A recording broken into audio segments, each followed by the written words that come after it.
Hi, ഞാൻ നിങ്ങളുടെ ബോബി രാജസസ്. ഞാൻ നിങ്ങളുടെ മുന്നിൽ എത്തിയിരിക്കുന്നത് ഒരു പുതിയ കോഴ്സ് ഇൻട്രൊഡ്യൂസ് ചെയ്യാൻ വേണ്ടിയിട്ടാണ്. 120 days course for degree level examination. വരുന്ന ഡിഗ്രി ലെവൽ പരീക്ഷകൾ മുന്നിൽ കണ്ടുകൊണ്ട് അക്കാഡമി ആരംഭിക്കുന്ന ഒരു കോഴ്സാണ്. ഈ കോഴ്സിലൂടെ കംപ്ലീറ്റ് ഫാക്ട്സ് അബൌട്ട് ഇന്ത്യ ആയിരിക്കും പ്രധാനമായിട്ട് കൈകാര്യം ചെയ്യപ്പെടുക. കംപ്ലീറ്റ് ഫാക്ട്സ് അബൌട്ട് കേരള, അതുപോലെ മറ്റു സബ്ജക്റ്റുകളും ഡീൽ ചെയ്യപ്പെടുന്നുണ്ട്. So watch it out. 120 days degree level course. 120 days course for degree level examination. ഇതിൻ്റെ ഓവർവ്യൂ നമുക്കൊന്ന് ചെക്ക് ചെയ്യാം. കോഴ്സ് കോൺസെപ്റ്റ് എന്ന് പറയുന്ന ഡിഗ്രി ലെവൽ കോഴ്സാണ്. സെഷൻസ് 60 സെഷൻസ് ആയിരിക്കും. ഡ്യൂറേഷൻ 1 hour അല്ലെങ്കിൽ 60 minutes ആയിരിക്കും ഇപ്പോൾ സെഷൻസിന്റെ ഡ്യൂറേഷൻ എന്ന് പറയുന്നത്. ആൻഡ് ഈ കോഴ്സ് പ്രധാനമായിട്ടും sub inspector, excise inspector, BDO, secretariat assistant, bureau assistant തുടങ്ങിയിട്ടുള്ള അപ്കമിംഗ് ഡിഗ്രി ലെവൽ പരീക്ഷകൾക്ക് വേണ്ടിയിട്ടാണ് ഇത് ഉപയോഗിക്കുന്നത്. ഇതിൽ പ്രധാനമായിട്ട് ഡീൽ ചെയ്യപ്പെടുന്ന ടോപ്പിക്സ് എന്ന് പറയുന്നത് quantitative aptitude, mental ability, test of reasoning, physical science, natural science, facts about India, facts about Kerala, constitution of India and civil rights, information technology എന്നിവയാണ്.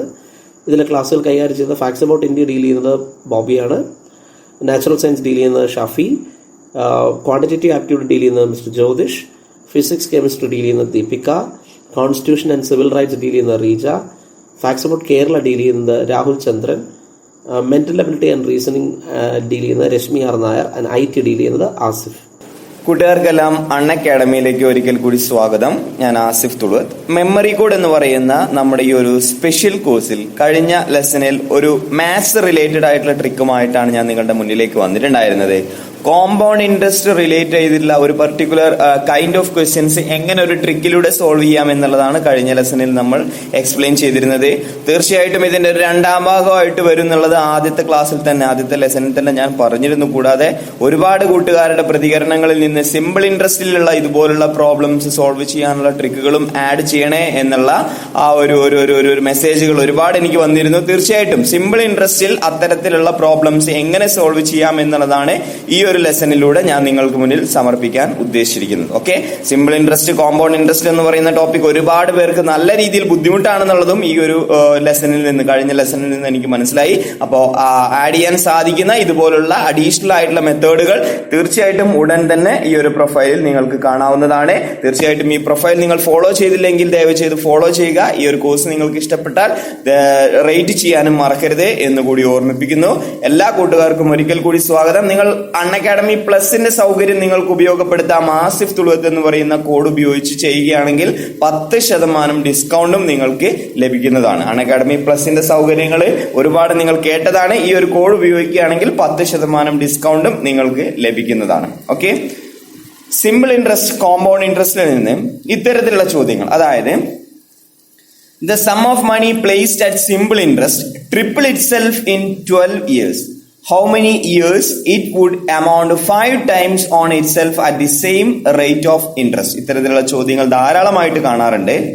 ഇത്ര വർഷം കൊണ്ട്, എത്ര ഇവിടെ ചോദിച്ചിരിക്കുന്നത് triple itself in 12 years, 3 ഇരട്ടിയാകുന്നു 12 വർഷം കൊണ്ട്. ഓക്കെ, ഇനി 5 ഇരട്ടിയാവാൻ amount 5 times of itself at the same rate of interest എന്നുള്ളതാണ് ചോദിച്ചിട്ടുള്ളത്. എത്ര ഇയേഴ്സ്, ഹൗ മെനി ഇയേഴ്സ് എന്നുള്ളതാണ് ചോദിച്ചിട്ടുള്ളത്. അതായത് 3 ഇരട്ടിയാവാൻ 12 വർഷം എടുക്കുന്നു, 5 ഇരട്ടിയാവാൻ എത്ര വർഷം എടുക്കുന്നു എന്നുള്ളതാണ് ഇവിടുത്തെ ചോദ്യം. ഇതേ ചോദ്യം തന്നെ കോമ്പൗണ്ട് ഇൻട്രസ്റ്റ് ആണെങ്കിൽ എങ്ങനെയാണ് സോൾവ് ചെയ്യുക എന്നുള്ളത് ഓൾറെഡി നമ്മൾ പഠിച്ചതാണ്. ലെസൺ 1 കാണാത്തവരായിട്ട് ആരെങ്കിലും ഉണ്ടെങ്കിൽ, അതായത് ഈ ഒരു ലെസന്റെ തൊട്ട് മുന്നത്തെ ലെസൺ കാണാത്തവരായിട്ട് ആരെങ്കിലും ഉണ്ടെങ്കിൽ അതും കൂടി കാണാവുന്നതാണ്.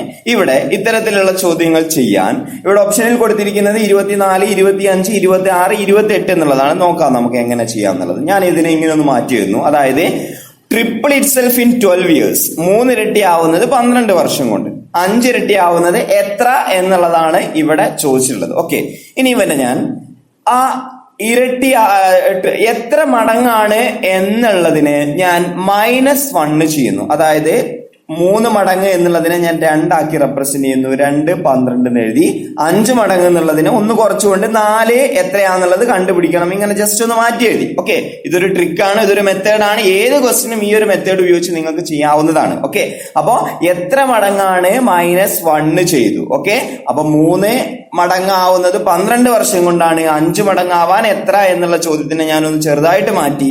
ആ 3 എന്നുള്ളത് 2ഉം 5 എന്നുള്ളത് 4ഉം ആക്കി. എന്നിട്ട് ആ ഒരു ഇക്വേഷൻ ഇങ്ങനെ ഞാൻ മാറ്റി. എഴുതി. ഓക്കെ, ഇനി നേരെ അങ്ങ് ക്രോസ് മൾട്ടിപ്ലൈ ചെയ്താൽ നമുക്ക് ഉത്തരം കിട്ടി. അതായത് 4 × 12 ചെയ്യുന്നു. 2 എണ്ണം ഉള്ളത് മൾട്ടിപ്ലൈ ചെയ്യണം. നമുക്ക് ക്രോസ് മൾട്ടിപ്ലിക്കേഷൻ എക്സ് ഒക്കെ കൊടുത്ത് വാല്യൂ ഒക്കെ കൊടുത്ത് ചെയ്യാം. പക്ഷെ എപ്പോഴും രണ്ട് സൈഡിലും വാല്യൂസ് ഉള്ളതായിരിക്കും അംശത്തിൽ ന്യൂമറേറ്ററിൽ വരിക, ഒരൊറ്റ വാല്യൂ ഉള്ളതായിരിക്കും ഡിനോമിനേറ്ററിൽ വരിക. അത് എല്ലാ കേസിലും അങ്ങനെ തന്നെയാണ്. 4 × 12 ഡിവൈഡഡ് ബൈ 2 ചെയ്യുക. 4 × 12 അല്ലെങ്കിൽ 12 × 4 ഡിവൈഡഡ് ബൈ 2 എന്ന് പറഞ്ഞാല് 12 × 4 എന്ന് പറയുന്നത് എത്ര വരും? 48 എന്ന് പറയും. ഡിവൈഡ് ബൈ 2 എന്ന് പറയുന്നത് 24 എന്ന് പറയും. ഓക്കെ, അപ്പൊ ഇത്തരത്തിൽ സിമ്പിൾ ഇൻട്രസ്റ്റിന്റെ പ്രോബ്ലംസ് സോൾവ് ചെയ്യാൻ ഏതൊരു ക്വസ്റ്റൻ ആണെങ്കിലും ഈ ഒരു മോഡൽ ആണെങ്കിൽ ഇത്ര മടങ്ങ് ഇത്ര വർഷം കൊണ്ട്, ഇനി ഇത്ര മടങ്ങാവാൻ എത്ര വർഷം വേണം എന്നുള്ള രീതിയിലുള്ള ചോദ്യങ്ങളെല്ലാം നിങ്ങൾക്ക് എന്ത് ചെയ്യാം, ഈ ഒരു മെത്തേഡിൽ തീർച്ചയായിട്ടും സോൾവ് ചെയ്യാൻ സാധിക്കുന്നതാണ്. 3 ഇരട്ടിയാവുന്നത് 12 വർഷം കൊണ്ട് 5 ഇരട്ടിയാവാൻ എത്ര എന്നുള്ളതിനെ ജസ്റ്റ് ഒന്ന് മൈനസ് ചെയ്തു. അപ്പൊ നമുക്ക് ഇങ്ങനെ ഒരു ഇക്വേഷൻ കിട്ടി. ക്രോസ് മൾട്ടിപ്ലൈ ചെയ്ത് കഴിഞ്ഞാൽ എത്ര വർഷമാണെന്ന് കിട്ടും. ഇവിടെ 24 വർഷം കൊണ്ടാണ്. അത് എത്ര മടങ്ങാവുന്നത്? 5 മടങ്ങാവാൻ 24 വർഷം വേണം എന്നുള്ളത് സിമ്പിൾ ആയിട്ട് ഇതിൽ നിന്ന് മനസ്സിലാവുന്നതാണ്. ഓക്കെ, അപ്പൊ ഇനിയുള്ള ഇതുപോലുള്ള ഏത് ചോദ്യം കിട്ടിയാലും നമുക്ക് അതിൽ നിന്ന് കൂളായിട്ട് ഇത്തരത്തിലുള്ള ഈ ഒരു സൊല്യൂഷനിലൂടെ, ഈ ഒരു മെത്തേഡിലൂടെ നിങ്ങൾക്ക് സോൾവ് ചെയ്യാവുന്നതാണ്. ഓക്കെ, ഇനി ചോദ്യത്തിന്റെ രീതി ചെറുതായിട്ടൊന്ന് മാറുകയാണ്. The sum of money become 5 times with a simple interest at the rate of 8% per annum. At what rate it become 7 times? നേരത്തെ വർഷമാണ് തന്നിരുന്നത്. മടങ്ങ് വർഷം എന്നുള്ളതായിരുന്നു നേരത്തെ ചോദ്യത്തിലെ കണ്ടന്റ്. ഇവിടെയോ 5 times with a simple interest, 5 times with a simple interest at the rate of 8% per annum. Okay, 5 മടങ്ങാവുന്നത് 8% പലിശ നിരക്കിലാണ്. Okay, 7 മടങ്ങാവുന്നത് at what rate, എത്ര ശതമാനം പലിശ നിരക്കിലാണ് എന്നുള്ളതാണ് ഇവിടുത്തെ ചോദ്യം. ചോദ്യത്തിന്റെ വ്യത്യാസം മനസ്സിലാക്കുക. നേരത്തെ മടങ്ങുകൾ ഇത്ര വർഷം കൊണ്ട് ഇത്ര മടങ്ങാവാൻ എത്ര വർഷം എന്നുള്ളതായിരുന്നു നേരത്തെ കണ്ടന്റ്. ഇവിടെയോ ഇത്ര മടങ്ങാവാൻ ഇത്രയായിരുന്നു റേറ്റ് ഓഫ് ഇൻട്രസ്റ്റ്. ഇനി ഇത്ര 7 മടങ്ങാവാൻ എത്ര റേറ്റ് ഓഫ് ഇൻട്രസ്റ്റ് ആണ് എന്നുള്ളതാണ് ഇവിടുത്തെ ചോദ്യം. ഓക്കെ, അപ്പൊ രണ്ട് രീതിയിലുള്ള പ്രോബ്ലംസ് നമുക്ക് എന്ത് ചെയ്യാം, ഈ ഒരു മെത്തേഡിലൂടെ സോൾവ് ചെയ്യാം എന്നുള്ളതാണ് ആദ്യമായി നിങ്ങളിലേക്ക് എനിക്ക് എത്തിക്കാനുള്ളത്. ഞാൻ ആ സെയിം പ്രൊസീജിയർ തന്നെ തുടരുന്നു. അതായത് 5 times in 8%, 5 മടങ്ങാവുന്നത് 8% പലിശ നിരക്കിലാണ്. ഇനിയോ 7 മടങ്ങാവുന്നത് എത്ര ശതമാനം പലിശ നിരക്കിലാണ്? നമ്മൾ എഴുതിയ അതേ കോഡ് തന്നെ ഇവിടെ അപ്ലൈ ചെയ്തു. ഓക്കെയോ? ഇനിയോ എന്ത് ചെയ്തു? 5-നെ ഞാനൊന്ന് കുറച്ച് 4 എഴുതി, 7-നെ ഒന്ന് കുറച്ച് 6 എഴുതി. ഓക്കെ, ഞാൻ പറഞ്ഞില്ലായിരുന്നോ എത്ര മടങ്ങാണ്, അതിൽ നിന്ന് ഒന്ന് കുറക്കണം ഞാൻ പറഞ്ഞില്ലായിരുന്നോ? അതേപോലെ തന്നെ ഞാൻ ഇവിടെ എഴുതി. ക്രോസ് മൾട്ടിപ്ലൈ ചെയ്തു. 6 × 48 ഡിവൈഡഡ് ബൈ 4 എത്രയാണ്? 12 ആണ്. ഓക്കെ, ക്രോസ് മൾട്ടിപ്ലൈ ചെയ്യുമ്പോൾ 6 × 8 48 അല്ലെ, ഡിവൈഡഡ് ബൈ 4 എന്ന് പറയുന്നത് 48, ഡിവൈഡഡ് ബൈ 4 എന്ന് പറയുന്നത് 12 എന്ന് കിട്ടും. ഓക്കെ, അപ്പൊ രണ്ട് രീതിയിലുള്ള പ്രോബ്ലംസിന് സൊല്യൂഷൻ ആണ് നമ്മൾ ഈ ഒരു ലെസണിലൂടെ കണ്ടത്. ഒന്ന്, ഇത്ര മടങ്ങാവുന്നു, മടങ്ങും വർഷവും തന്നാൽ പിന്നെ മറ്റൊരു മടങ്ങിന്റെ വർഷം കാണാൻ വേണ്ടിയിട്ട് നമുക്ക് ഈ ഒരു മെത്തേഡ് യൂസ് ചെയ്യാം. ഇനിയോ ഈ ഒരു ക്വസ്റ്റ്യനിൽ എന്തായിരുന്നു തന്നത്? 5 മടങ്ങ് 8% പലിശ നിരക്കിൽ. ഓക്കെ, ഇനിയോ 7 മടങ്ങ് എത്ര ശതമാനം പലിശ നിരക്കിലാണ് ചോദിച്ചിട്ടുള്ളത്. അപ്പോ മടങ്ങും വർഷം കാണാനാണെങ്കിലും മടങ്ങും റേറ്റ് ഓഫ് ഇൻട്രസ്റ്റും കാണാനാണെങ്കിലും സെയിം പ്രൊസീജിയർ യൂസ് ചെയ്യാം എന്നുള്ളത് ആണ് ഈ ഒരു ലെസണിൽ എനിക്ക് നിങ്ങളോട് പറയാനുള്ളത്. കൂടാതെ ഒരു കാര്യം കൂടി കൂട്ടിച്ചേർക്കുന്നു. കഴിഞ്ഞ ലെസണിൽ നമ്മൾ കോമ്പൗണ്ട് ഇൻട്രസ്റ്റ് ഇതുപോലെ സോൾവ് ചെയ്യാനുള്ള ഒരു മെത്തേഡ് നിങ്ങൾക്ക് മുമ്പിൽ എത്തിച്ചിരുന്നു അല്ലെ.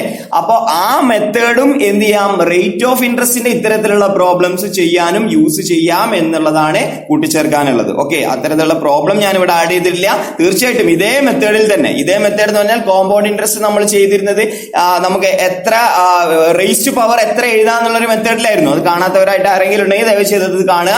ആ പവർ, ആ മെത്തേഡ് തന്നെ നമുക്ക് എന്ത് ചെയ്യാം, ഈ റേറ്റ് ഓഫ് ഇൻട്രസ്റ്റ് കാണുന്നതിലും യൂസ് ചെയ്യാം എന്നുകൂടി കൂട്ടിച്ചേർക്കുന്നു. അപ്പൊ അത്രയാണ് ഈ ഒരു ലെസണിൽ നിങ്ങൾക്ക് മുന്നിൽ സമർപ്പിക്കാനുള്ളത്. അപ്പൊ ഒരുപാട് മെസ്സേജുകൾ, കഴിഞ്ഞ ഒരു ലെസൺ കാരണം ഒരുപാട് മെസ്സേജുകൾ എനിക്ക് ലഭിച്ചിട്ടുണ്ടായിരുന്നു. അതിലൊക്കെ പ്രധാന കണ്ടന്റ് എന്ന് പറയുന്നത് മാത്സിൽ നിന്നുള്ള ഇതുപോലുള്ള എന്തെങ്കിലും ടെക്നിക്കുകളോ ട്രിക്കുകളോ കൂടുതലായിട്ട് ആഡ് ചെയ്യണം എന്നുള്ളതാണ്. തീർച്ചയായിട്ടും അത്തരത്തിലുള്ള ഒരുപാട് മെത്തേഡുകളായിട്ട് നമുക്ക് ഇനിയും കണ്ടുമുട്ടാം. അപ്പൊ സപ്പോർട്ട് ചെയ്യണം. എന്റെ കോഴ്സുകൾ ഇഷ്ടമാവുന്നുണ്ടെങ്കിൽ, എന്റെ ലെസൺസ് നിങ്ങൾക്ക് അല്പമെങ്കിലും നിങ്ങളുടെ വരുന്ന എക്സാമിന് ഉപയോഗപ്പെടുന്നുണ്ടെങ്കിൽ എന്റെ 15 കോഴ്സുകളും 15 കോഴ്സുകളിലെയും കണ്ടന്റുകൾക്ക് നിങ്ങൾക്ക് എന്ത് ചെയ്യാം, ഇഷ്ടമാണ് ഇഷ്ടമാണെങ്കിൽ, ഇഷ്ടപ്പെട്ടെങ്കിൽ, ഉപയോഗപ്പെട്ടെങ്കിൽ ഒരു റേറ്റിംഗ് നൽകി സപ്പോർട്ട് ചെയ്യാം. ഇതുവരെ പ്രൊഫൈൽ ഫോളോ ചെയ്യാത്തവരാണെങ്കിൽ എന്ത് ചെയ്യുക, ഒന്ന് ഫോളോ ചെയ്യാനും മറക്കരുത്. എങ്കിൽ മാത്രമേ അപ്ലോഡ് ചെയ്യുന്ന വീഡിയോസ് ഉടൻ തന്നെ നിങ്ങൾക്ക് ലഭിക്കുകയുള്ളൂ. ഓക്കെ, അൺ അക്കാഡമി പ്ലസിനും ഒരുപാട് സൗകര്യങ്ങളുണ്ട്. ആരെങ്കിലും ഇനി അൺ അക്കാഡമി പ്ലസിലേക്ക് വരുന്നുണ്ടെങ്കിൽ ഈ ഒരു കോഡ് ഉപയോഗിച്ച് ചെയ്യാവുന്നതാണ് എന്നുകൂടി ഓർമ്മിപ്പിച്ചുകൊണ്ട് അടുത്ത ലെസണിൽ ഇതുപോലെ ഒരുപാട് ട്രിക്കുകളുമായിട്ട് കണ്ടുമുട്ടുമായിരിക്കും. ഒരുപാട് നന്ദി. Thank you all.